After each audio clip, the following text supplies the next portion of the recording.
నమస్తే, welcome to special story. ఇంధనం ప్రపంచాన్ని పారిశ్రామిక యుగంలోకి నడిపించింది. అణుశక్తి భౌగోళిక రాజకీయాల సమీకరణాలను మార్చింది. ఇంటర్నెట్ ప్రపంచాన్ని ఒక గ్లోబల్ గ్రామంగా మలిచింది.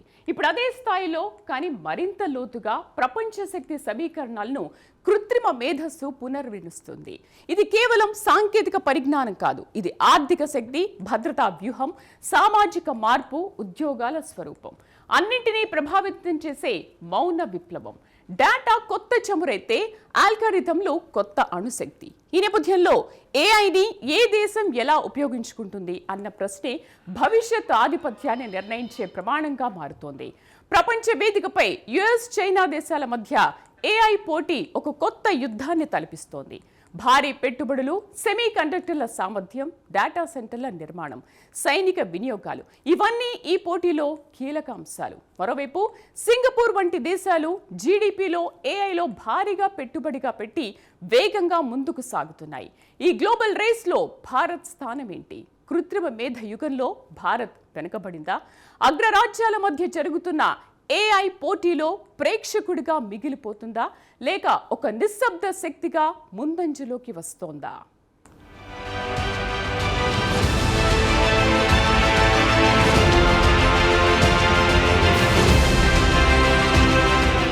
కృత్రిమ మేధా యుగం ప్రపంచాన్ని ఒక కొత్త శక్తి సమీకరణాల దిశగా తీసుకువెళ్తోంది. ఇంధనం, అణుశక్తి, ఇంటర్నెట్ల తర్వాత ప్రపంచ ఆధిపత్యాన్ని నిర్ణయించే తదుపరి సాధనం ఏదైనా ఉంది అంటే అది ఏఐ అనే అభిప్రాయం బలపడుతోంది. ఈ నేపథ్యంలో ఏఐ రంగంలో భారత్ వెనుకబడిందా, లేక ముందంజలో ఉందా అనేటువంటి ప్రశ్నలు తలెత్తుతున్నాయి. అయితే ఈ ప్రశ్నలకు సమాధానం దొరకాలంటే గ్లోబల్ ట్రెండ్లు, పెట్టుబడులు, విధానాలు, ఉద్యోగాలు, భవిష్యత్తు, స్టార్టప్ల దూకుడు వీటన్నింటినీ సమగ్రంగా పరిశీలించాల్సి ఉంటుంది. ప్రపంచ స్థాయిలో చూస్తే అమెరికా, చైనా ఏఐ పెట్టుబడుల్లో భారీ ఆధిపత్యాన్ని కనబరుస్తున్నాయి. 2010 నుంచి 2024 వరకు మొత్తం గ్లోబల్ ఏఐ పెట్టుబడుల్లో సుమారు 65% వాటా ఈ రెండు దేశాలదే.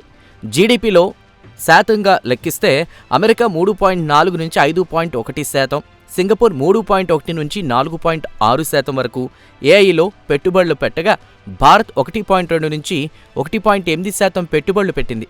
World Economic Forum, Bain and Company విడుదల చేసిన శ్వేతపత్రం ప్రకారం భారత్ 8వ స్థానంలో నిలిచింది. భారత్కు ఇది అగ్రస్థానం కాకపోయినా వెనుకబడిన దేశాల జాబితాలో కూడా లేదు. ముఖ్యంగా అభివృద్ధి చెందుతున్న ఆర్థిక వ్యవస్థగా భారత్ ఈ స్థాయిలో పెట్టుబడులు పెట్టడం గమనార్హం.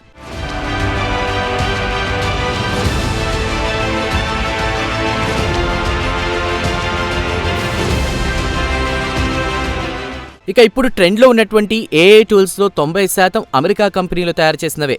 చైనా నుండి 2-3 టూల్స్ మాత్రమే పోటీ ఇస్తున్నాయి. ఇక మిగిలిన దేశాల వాటా నామమాత్రమే. మన దేశం విషయానికొస్తే ఏఐలో ఎంట్రీ లెవెల్లోనే ఉందని భావించవచ్చు. ఇక ఏఐను అత్యధికంగా వినియోగించే దేశాల్లో భారత్ 21.59 స్కోర్తో 3వ స్థానంలో నిలిచింది. మొదటి స్థానంలో అమెరికా, 2వ స్థానంలో చైనా ఉన్నాయి.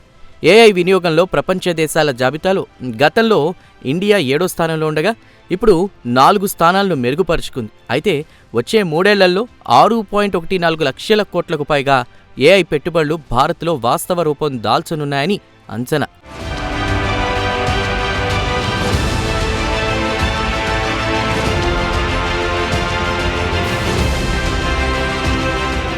(2050) నాటికి 160 కోట్ల జనాభాకు ఆహారం అందించాల్సిన అవసరం ఉన్న నేపథ్యంలో వ్యవసాయ ఉత్పత్తిని 70% పెంచాల్సి ఉంటుందని, దీనికి డిజిటల్ సాంకేతికతలు, ప్రత్యేకంగా ఏఐ అవసరమని విశ్లేషకులు చెబుతున్నారు. భారత్ ప్రత్యేకత ఏంటంటే డిజిటల్ పబ్లిక్ ఇన్ఫ్రాస్ట్రక్చర్ను బలమైన పునాదిగా వినియోగించుకోవడం. ఆధార్, యూపీఐ వంటి వ్యవస్థలపై ఏఐని మేళవించడం ద్వారా సంక్షేమ పథకాల లక్ష్య సాధన, మోసాల గుర్తింపు, పట్టణ ప్రణాళిక, మౌలిక సదుపాయాల ముందస్తు నిర్వహణలో సామర్థ్యం పెరుగుతోంది. ప్రపంచానికి ఒక స్కేలబుల్ మోడల్గా భారత్ తన అనుభవాన్ని ప్రదర్శిస్తోంది. గ్లోబల్ సౌత్కు అనుకూలంగా తక్కువ ఖర్చుతో భారీ స్థాయిలో అమలు చేయగల ఏఐ పరిష్కారాలను అందించే సామర్థ్యం భారత్కు ఉంది.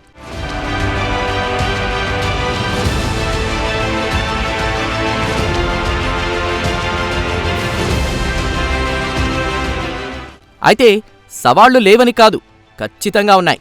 అధునాతన చిప్లు, హై పర్ఫార్మెన్స్ కంప్యూటింగ్, భారీ డేటా సెంటర్ల నిర్మాణం ఇవన్నీ కూడా ఖరీదైనవే. ప్రపంచవ్యాప్తంగా ఇప్పటి వరకు 55 లక్షల కోట్లకు పైగా డేటా సెంటర్లపై ఖర్చు చేశారు. ప్రస్తుతం 1136 భారీ డేటా సెంటర్లుండగా 2030 నాటికి ఇవి 2000 దాటే అవకాశం ఉంది. భారత్ ఈ హార్డ్వేర్ రేసులో ఇంకా అమెరికా, చైనా స్థాయికి చేరలేదు. సెమీకండక్టర్ తయారీ, క్లౌడ్ ఇన్ఫ్రా, జీపీయూల సమీకరణ ఇవన్నీ కూడా వేగవంతం చేయాల్సింది. ఇండియన్ ఏఐ మిషన్ కింద 38,000కు పైగా జీపీయూలను అందుబాటులోకి తెచ్చినట్లు ప్రకటించడం కూడా ఒక ముందడుగైనా గ్లోబల్ స్థాయిలో పోటీ చేయాలంటే మరింత దూకుడు అవసరం.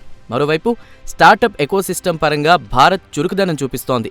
బెంగళూరుకు చెందినటువంటి సర్వం ఏఐ అభివృద్ధి చేసినటువంటి సర్వం కేజ్ గ్లాసెస్ దేశీయ ఏఐ సామర్థ్యానికి ఒక ఉదాహరణ. ఆఫ్లైన్లో పనిచేసే భారతీయ భాషలను రియల్ టైంలో అనువదించేటువంటి సామర్థ్యం కలిగిన ఈ ఉత్పత్తి సార్వభౌమ ఏఐ దిశగా ఒక ప్రయోగం. డేటా సార్వభౌమాధికారంపై పెరుగుతున్న ఆందోళన నేపథ్యంలో దేశీయ మోడళ్ల అభివృద్ధి వ్యూహాత్మకంగా కీలకం.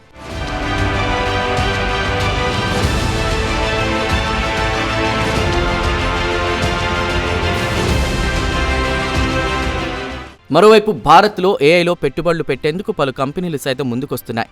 భారత ఏఐ ప్రయాణంలో గూగుల్ భాగస్వామి కావాలనుకుంటోందని Google Alphabet CEO Sundar Pichai తెలిపారు. ఏఐ వినియోగంతో మరికొన్నేళ్లలో భారత్ మరింత ముందుకెళ్తుందని తాను నమ్ముతున్నానని, అందువల్లే ఆ దేశంతో భాగస్వామిగా ఉండాలనే ఆశయంతో ఉన్నామని అన్నారు.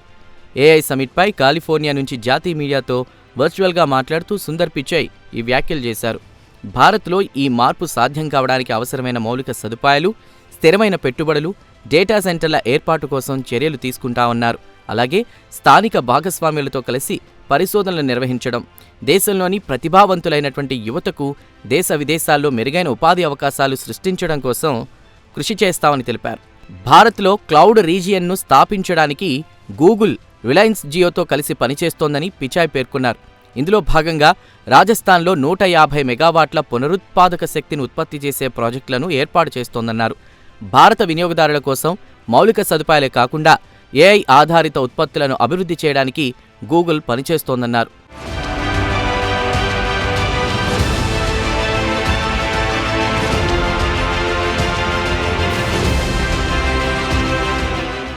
మరోవైపు పెట్టుబడుల పరంగా భారత్ అమెరికా, చైనా స్థాయికి చేరలేదు. జీడీపీ శాతంగా పెట్టుబడులు తక్కువే. హార్డ్వేర్ సామర్థ్యం పరిమితమే. గ్లోబల్ ఏఐ మోడళ్లలో ఆధిపత్యం ఇంకా ఇతర దేశాలదే. కానీ మరోవైపు డిజిటల్ జనాభా పరిమాణం, ఇంజనీరింగ్ ప్రతిభ, స్టార్టప్ చైతన్యం, ప్రభుత్వ మద్దతు ఇవి భారత్కు ప్రత్యేక బలం. అయితే భారత్ ఇంకా అగ్రరాజ్యాల సరసన నిలిచే స్థాయికి చేరలేదనేది నిజం. కానీ గ్లోబల్ సౌత్కు నాయకత్వం వహించే సామర్థ్యంతో సమ్మిళిత అభివృద్ధి దిశగా ఏఐని మలిచే ప్రత్యేక మోడల్ను నిర్మిస్తున్న దేశంగా భారత్ ఎదుగుతోంది.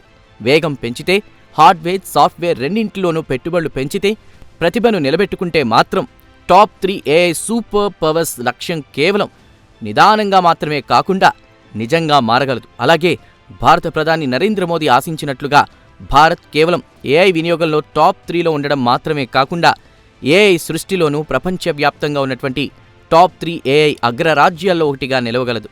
లేదంటే ఎండ్ యూజర్స్ స్థాయిలో మిగిలిపోతాం.